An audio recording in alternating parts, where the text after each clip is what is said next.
పవన్ కళ్యాణ్ మీద మీ అభిప్రాయం ఏంటి రాజకీయంగా? పవన్ కళ్యాణ్ ఏముంది, ఆయన ఆయన ఆయన పరిధిలో ఆయన చేసింది ఆయన చేస్తాడు. ఆయన ఉప ముఖ్యమంత్రిగా, పంచాయతీరాజ్ శాఖ మంత్రిగా చాలా చేసాడు. పంచాయతీరాజ్లో ఉన్నదాన్ని నిదాన తర్వాత మీకు కనిపించిందా మార్పు? మరి కనపడుతుంది కదా, అంతా చేస్తుండే. ఇవాళ ఎక్కడ చూసినా కానీ పారిశుద్ధ్యం మీద మెయిన్, పబ్లిక్ తాగునీరు, ఈ రెండు కావాలి. ఆ రెండింటి మంచిగా ఆయన దృష్టి పెట్టాడు. నిన్నగాక మన తెనాల్లో నాదెండ్ల మనోహర్ గారు రోడ్డు పక్క చెత్త ఎత్తలేదని కటికెండలో కూర్చొని ఎత్తిచ్చిండు కదా. ఒక మినిస్టర్ ఆయన చేయలేదు. ఆయన హయాంలోనే 7,000 కిలోమీటర్ల రహదారులు, సీసీ రహదారులు అవును జరిగినాయి, జరుగుతూనే ఉన్నాయి. కొండ ప్రాంతాలకు వెళ్ళి ఇప్పుడు అక్కడ గిరిజన ప్రాంతాల్లో వేసిండు, ఆయన స్వయంగా వెళ్ళాడు కదా.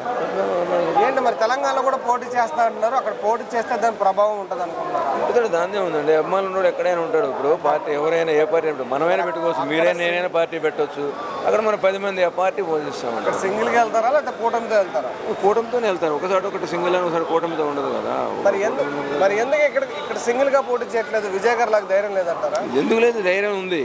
కానీ ఏంటంటే ఓట్లు చీలితే సైకో జగన్ మళ్ళీ వస్తాడనే దీంతో చేస్తున్నారు. ఏంటి విజయ్ గారికి పవన్ కళ్యాణ్ గారికి తేడా ఏంటి?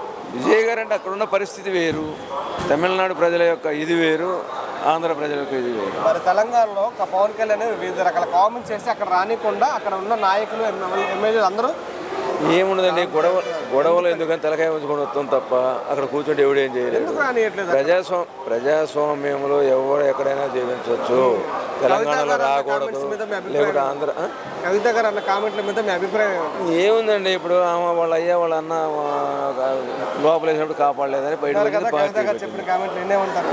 పార్టీ పెట్టింది. ఏంటంటే ఎవరు ఉనికి వాళ్ళు కాపాడుకోవడం, వాళ్ళ ఆస్తులు కాపాడుకోవడానికి వాళ్ళు చేసే పనులు తప్ప. బీజేపీ దగ్గర డబ్బులు తీసుకొని తెలంగాణ నాశనం కోరుకుంటున్నాం అని పవన్ కళ్యాణ్ అనేసి పొన్నం ప్రభాకర్ రావు గారు అంటారు. దాని మీద రుజువు కావాలి కదా.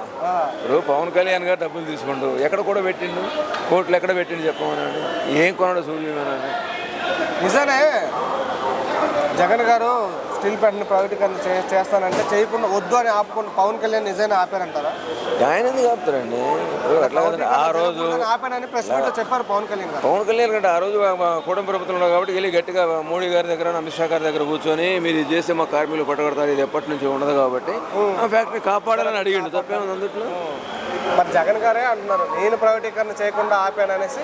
ఆయన ఎవరైనా చెప్పుకుంటామండి, ఎవరి మాట వాళ్ళు చెప్పుకుంటాం. అక్కడ ఎవరు చేసింది అక్కడ ఉన్న వాళ్ళకి తెలుస్తుంది కదా.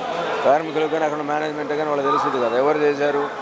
ఇక్కడ కూటమి ప్రభుత్వం చేసిందా, జగన్ గారు చేసిందా, ఇంకొకటి చేసిందా అని.